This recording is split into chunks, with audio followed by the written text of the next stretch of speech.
Hello everyone, welcome back into this channel, and today I would like to show you the tutorial how to create or how to make a groceries list on Notes by iPhone. So first thing we have to do now is just go access the notes on our iPhone. If you cannot find notes on your home screen, slide your home screen into the left side and type on the search button a notes, and after you find it, you just need to click it to open it. Okay, now let's create a new notes. And how to create it, you just need to go click this button, this pencils.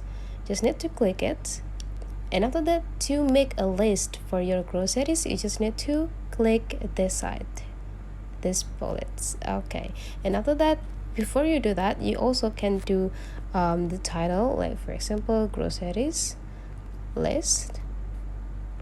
Okay, and then go some several space and add this button to start creating the list. For example, you need to get some egg, milk, and don't forget to get some cheese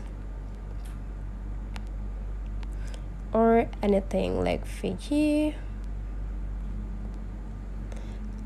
bread, and many other things that you need. Okay, and after you go into the shop, and after you take all of these groceries you need, you just need to click it to check it, and after that just go check everything until you get all of the stuff on your bag. So that's the way how to create a groceries list on Notes by iPhone. If you find out this tutorial is useful for you, don't forget to subscribe into this channel.